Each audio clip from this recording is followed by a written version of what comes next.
Hello, I'm Jim Cuno, former president of the J. Paul Getty Trust. Welcome to Art and Ideas. I'm your host for a 3-episode series on the need to protect cultural heritage during times of war and mass atrocities.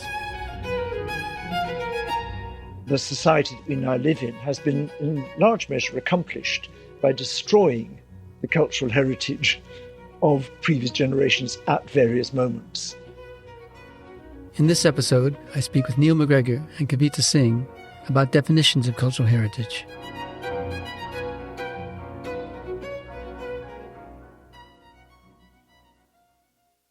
The destruction of cultural heritage in times of war and mass atrocities is not new.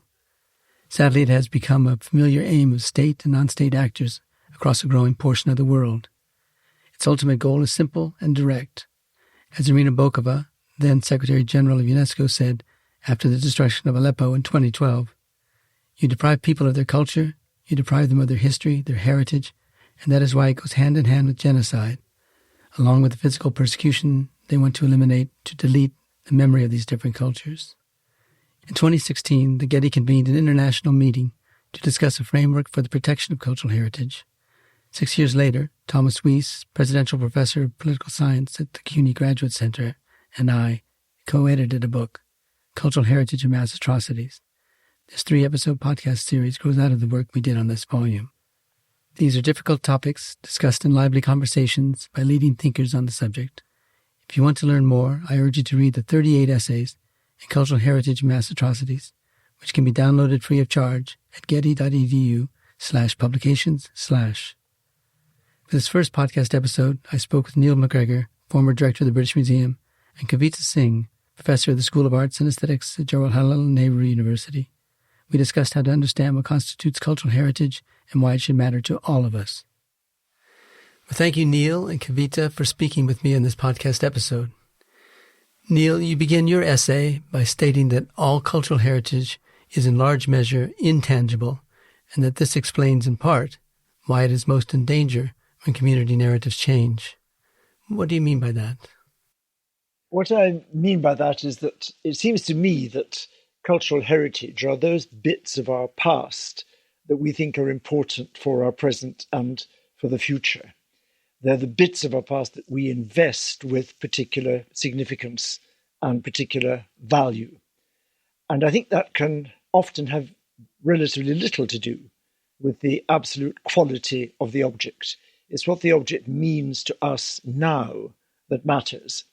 And that, of course, changes, because we define ourselves by the stories we tell ourselves about the past and who we want to be.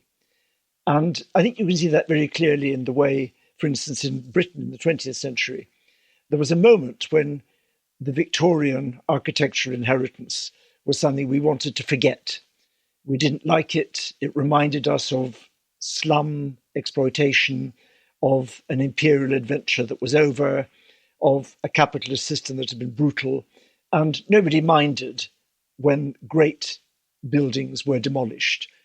That's now changed, and a different narrative of what the 19th century in Britain was about engineering, prowess, modernism, modernity of the time, has become the way we now want to read it, and we want to use that for the future. So what was regarded as an embarrassment has become cultural heritage. I think you could see almost the same in some ways in India, where there was a moment when the colonial heritage was not valued because it was part of a past India needed to put behind it. That's now changing, if not changed completely, realizing that these were buildings made by Indian engineers, Indian architects often, and always with Indian labor, and they're part of an Indian story. So what matters is what we project onto these objects.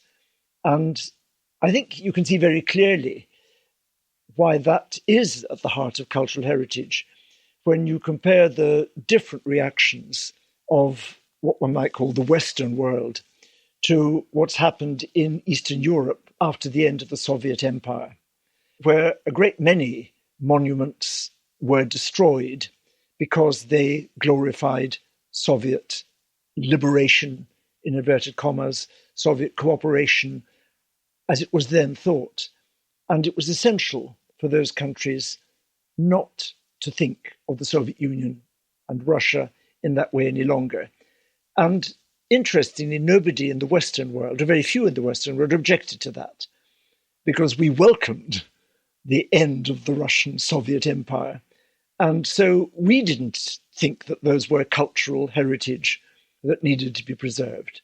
So that's what I meant when I said that the moment at which an object from the past becomes cultural heritage depends most of all on the meaning that we, the community that possesses it, that lives with it, want to accord it at any given moment. Now, Kavita, you suggest something similar to Neil's argument, but with regard to the cultural heritage in Sri Lanka and Afghanistan.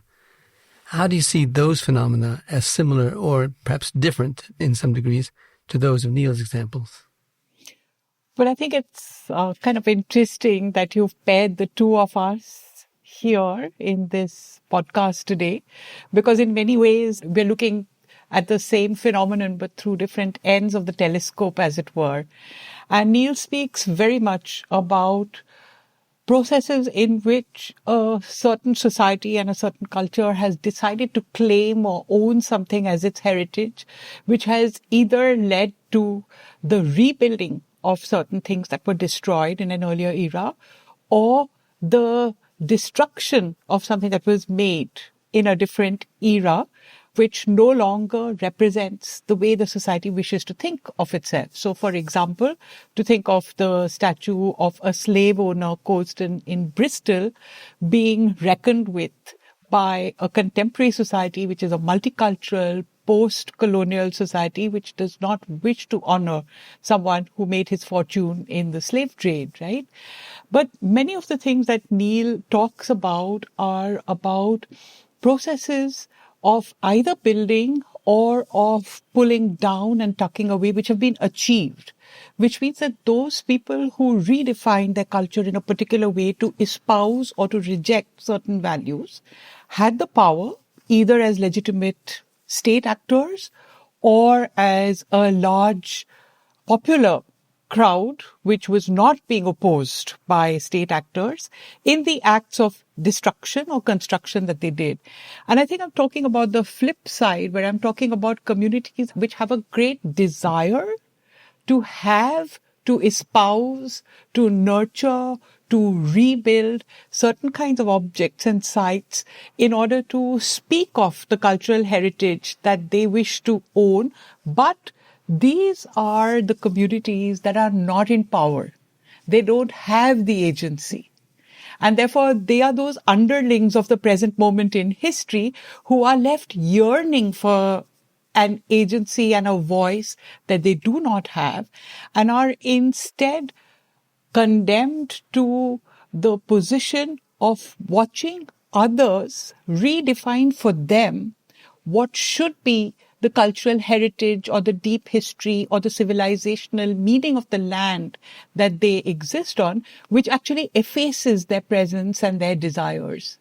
And I spoke about this in my essay through two different kinds of communities who are living through what we could call at that point a post-war situation.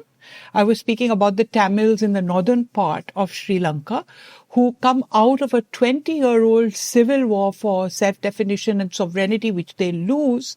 And in the peace that comes, there is no question that they are subject to numerous reminders that they are actually vanquished people who are going to have to not gain peace, but make peace with a difficult situation that they have now got to reckon with and continue to live with. And so they watch how the kind of cultural heritage that they wish to claim for themselves or inscribe on their own land for themselves is being erased, and another history is being written by the victors who are the Buddhist Sinalas who control the country and are rewriting the history and the culture of their land. So in a sense, if Neil is celebrating those moments when communities were able to redefine their relationship to certain objects and sites and claim something as their heritage or not their heritage, I'm talking about helpless onlookers who are not able to complete that process for themselves. So, Neil, you state quite boldly that, quote, cultural heritage is about the future. And the reason we value material cultural heritage is precisely the reason why to so many it seems necessary and reasonable to eliminate it. Tell us about that. I think that if you are trying to build a new society, you have to eliminate the objects which support the ideology that you are leaving behind, that you want to leave behind. You have to remove the encouragements in sculpture, in buildings, in stained glass, whatever, to what you now think of as wrong habits of behavior, wrong understandings of the world. And in order to make a new world, you very often will need to destroy the old. And we saw it in the Protestant Reformation in Northern Europe. We saw it very clearly in the French Revolution, where it became essential, if you were going to create a free people, as they then understood it, you had to take away the symbols of monarchy, the symbols of subjection to an aristocratic order and to the power of the church. That would have been impossible to make the new France surrounded by the objects and the propaganda iconography of the old France. I think it's surprising that we appear to find it so difficult to understand that that was the thinking of ISIS in their destructions, which of course destroy things that we value, we know to be of great beauty and great importance. But to them, they were, I suspect, objects that stood in the way of making their new society. And to create the world they wanted to make, then they had to eliminate those aspects of the past. So I think we perhaps haven't adequately acknowledged the fact that our own history and the society that we now live in has been in large measure accomplished by destroying the cultural heritage of previous generations at various moments. Kavita, you argue that cultural reconstruction is never innocent, that, quote, the very processes of reconstruction and heritage conservation meant to repair a society can become instruments through which one side continues to dominate another. Tell us about that in the context also of not only in Afghanistan and in India, but also with regard to Neil's remarks in Europe. So when a peace is declared, it's never a perfect peace, and there's never a perfect consensus or a perfect balance of powers from which a peace emerges. I mean, it's absolutely inevitable that there will be a power structure which has produced the end of conflict and which will dominate the period of peace that is to follow. And the period that is always spoken of optimistically as the post-war period, the period of reconstruction, then also becomes something like a slow, extended victory parade, doesn't it, on the part of those who have won. And you can't help wondering about the sensation that must obtain for the people who are the mute witnesses of this peace being performed upon them, and how they must feel about all the hosannas that are supposed to be sung about a process which is supposed to be reconstruction, but may well be a long process of humiliations that they have to endure. In my paper, I spoke about Afghanistan, for instance. Unfortunately, I was aiming my critiques at a government in Afghanistan at the time, which was a much, much kinder and better government than the government that obtains now. But as I was writing, I was trying to speak about how the efforts of that government, which all seemed reasonable and good and sincere and in consonance with the international community, must have appeared to the residents of Bamiyan, who had suffered such terrible damage to those icons of their cultural heritage. And I tried to speak about the local kinds of cultures and the local folklores, which very few people know about, which actually connect the local denizens of Bamiyan, who are the minority Shia Hazara community, who had adopted these Buddhist sculptures, filled them with new meanings altogether, quite different from the Buddhist meanings that they must have had in the 5th and 6th century, and had converted the Buddhas into the figures of lovers from Hazara folklore. And I did try to speak about how I'm sure, very well-minded and sincere efforts that were being made by the Hamid Karzai government to work with UNESCO and international experts to try and stabilize the Bamiyan site and to try and conserve what remained of it also seemed like a terrible denial of the desires and the aspirations of the local Hazara community, who wanted nothing more than a rebuilding of the sculptures, even if that rebuilding was inauthentic, even if that rebuilding was making a completely new object out of an ancient site, because they wanted to undo the erasure of what they had seen as their cultural heritage. And so this sense that you are living even with a government that is saying all the right things and is making the right gestures and is winning the approval of the international community and seems rational and kind and good, to know that the micropolitics of the place might reveal to you that there are tensions between the center and the periphery, so that what looks like perfectly reasonable gestures being made by our government are also perpetuating the marginalization of a minority community within the country, where they're told that your wishes are actually irrational. They are not in consonance with the latest thinking about conservation or about the museum world or what UNESCO thinks is the correct way to handle a site like this. And therefore they are sort of trivialized and their wishes are dismissed. This is one set of tensions that we see, in which a community has to take a deep breath and learn to live with the suppression of their desires. But we know of many, many other instances where there has been damage to, let's say, a historic zone in a city, and then there is a period of reconstruction that follows after. And quite often what happens in these moments of reconstruction is guided by sometimes very powerful local interests, which are tied up often with real estate interests. So zones in old cities, historic centers, which might have been the homes of communities. We know this to be true in, let's say, Beirut, for instance, or in Jerusalem. When those areas get battered by bombs and when it's time for their reconstruction, what swoops in under the umbrella of post-war reconstruction is often a consortium of builders who gentrify the place and hand ownership over to a community that has nothing to do with the community that had once occupied these places and given them the meaning that makes them historic and valuable. And I'm sure we're going to see that in Syria.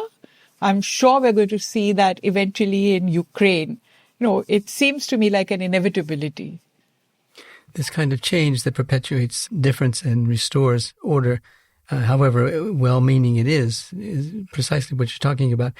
And Neil, you raised earlier in conversation when we were talking before the podcast about the Berlin Palace, about the Hohenzollern capital built in 1700.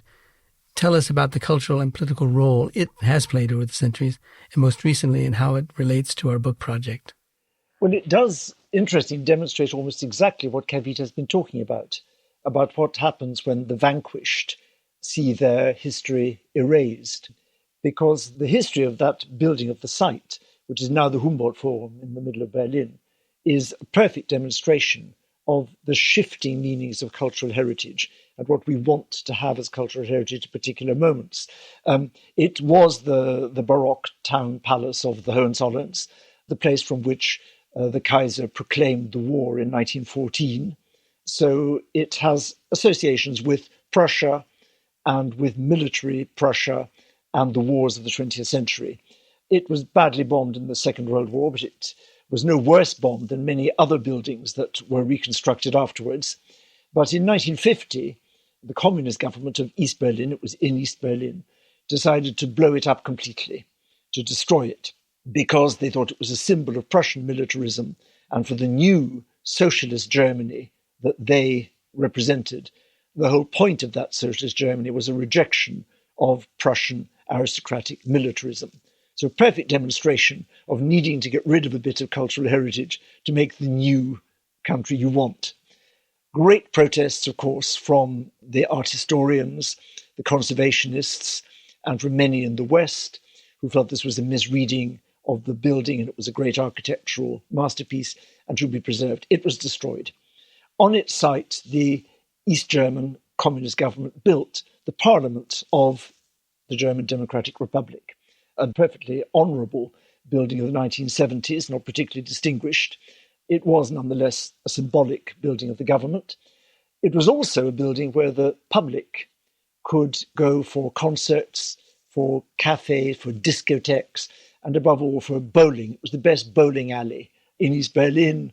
It was where lots of East Berliners and East Germans had spent happy times in their childhood, courting, parties, whatever. So an ambivalent building, but nonetheless an emblem of East Germany, Soviet East Germany. After the reunion of Germany, the triumph of the West, the collapse of the Soviet system, the question was what should happen in the new capital to this old symbol. And once again, it was decided that this symbol of the East of a previous regime should be destroyed. There was no place for it in the new, genuinely democratic capital of Germany. So it was demolished. And exactly as Kavita says, there was a strong sense of an erasure of what had been, for a generation of East Germans, a building which was part of their story.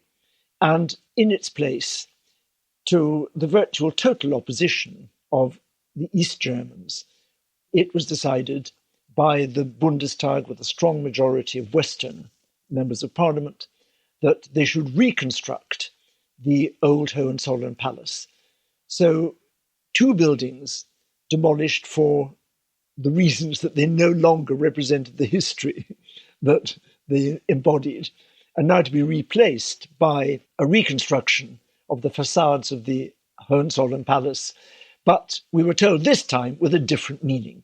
This time it would be about a Germany that was open to the world because it would house the objects from the Ethnological Museum, particularly the objects from Africa and Asia and the Pacific, those cultures which the Nazis had not valued. So it was an attempt to give a new meaning to an old form. And it was opposed at the time. It's been bitterly opposed ever since.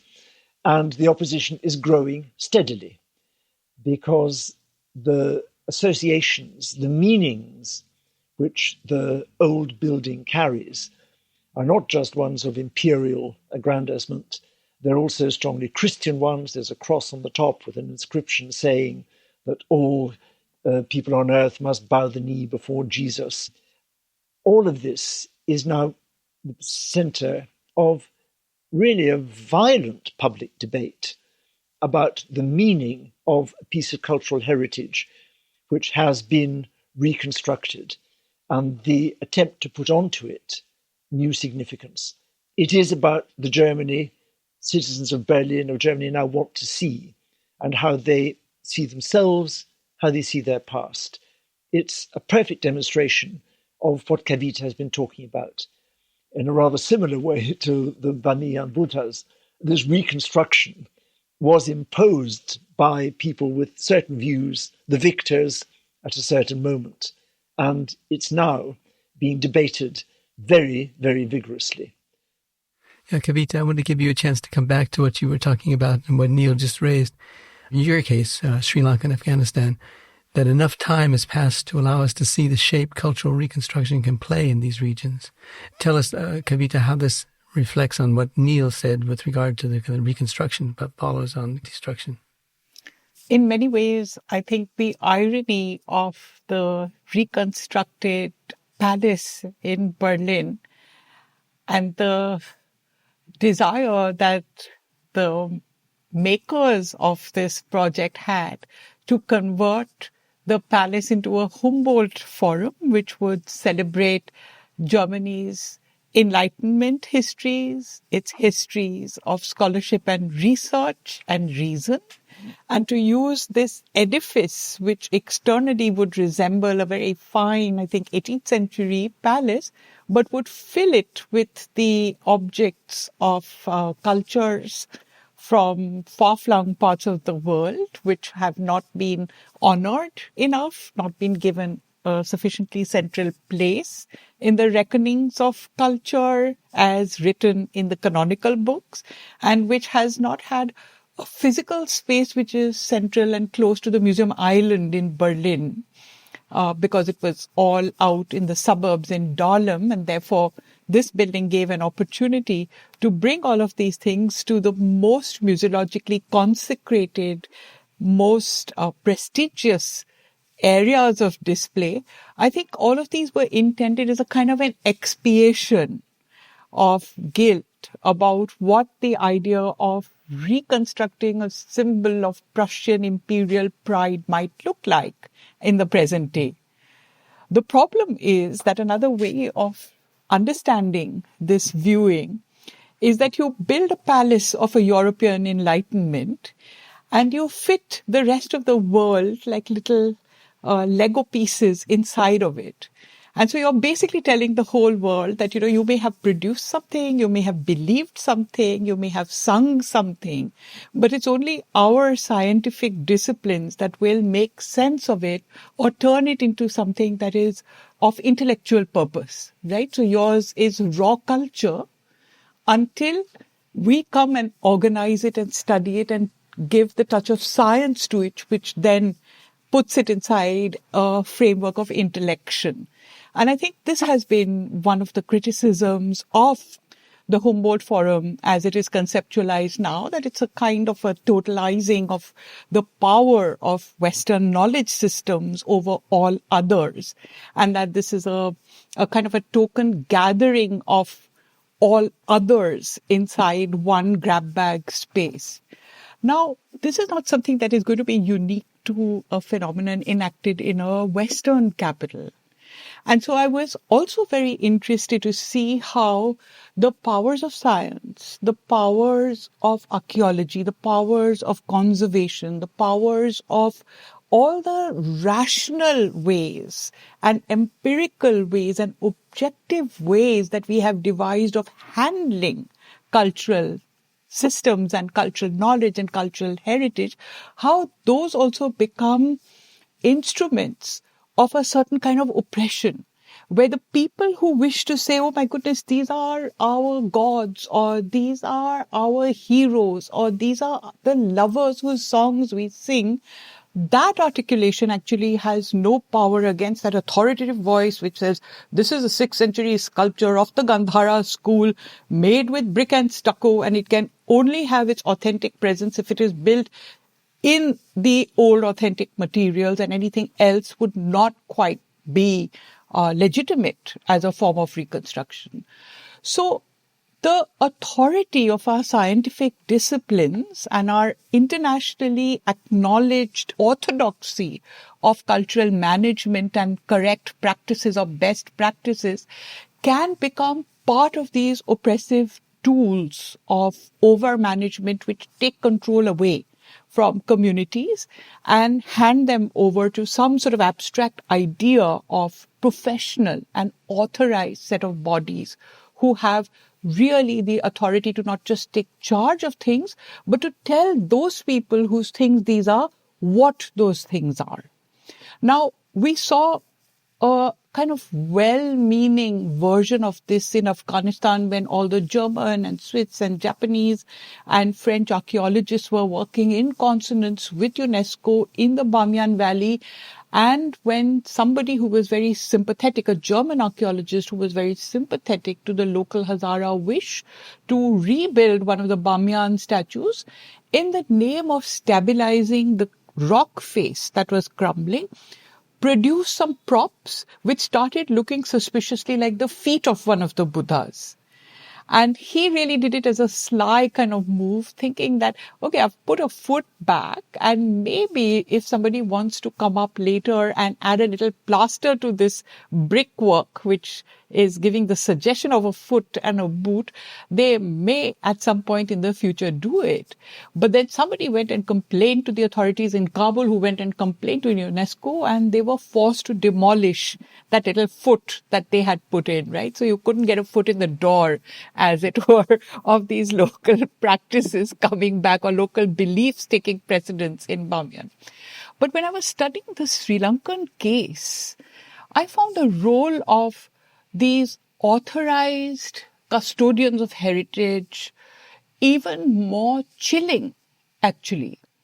Because as we have seen in Israel, where there is a very contentious history of archaeology, where the attempt to dig to the deepest, most pristine levels of culture are to actually dig deep enough to find levels of culture that correlate to an Old Testament past.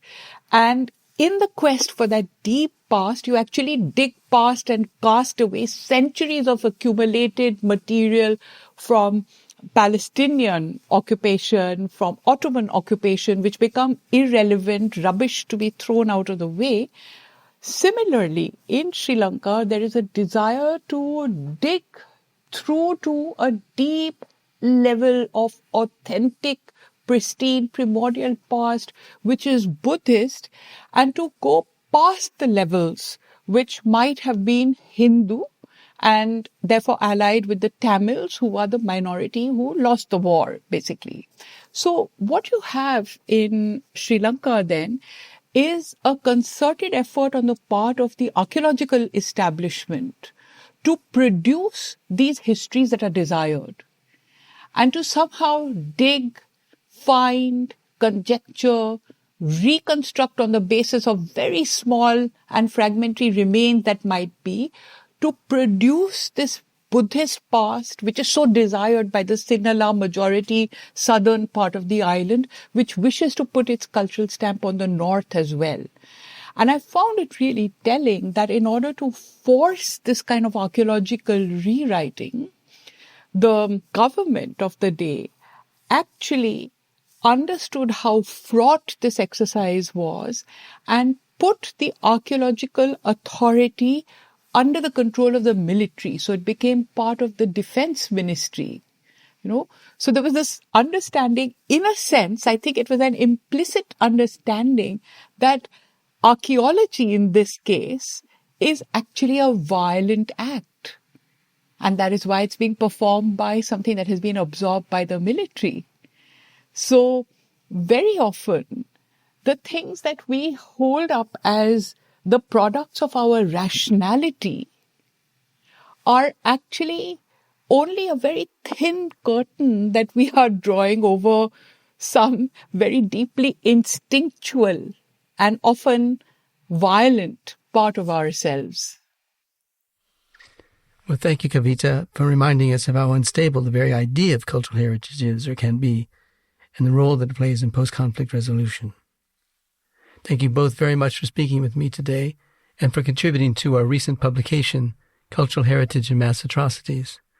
Tom Weiss and I, the co-editor of the book, believe the topic to be of the greatest importance and the contributions that the two of you made and your colleagues of lasting significance.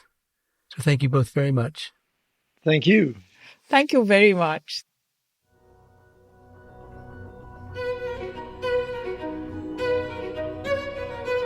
This episode was produced by Zoe Goldman, with audio production by Gideon Brower and mixing by Mike Dodge Weitzkopf. Our theme music comes from the Dharma at Big Sur, composed by John Adams for the opening of the Walt Disney Concert Hall in Los Angeles in 2003, and is licensed with permission from Hendon Music. Look for new episodes of Arts and Ideas every other Wednesday.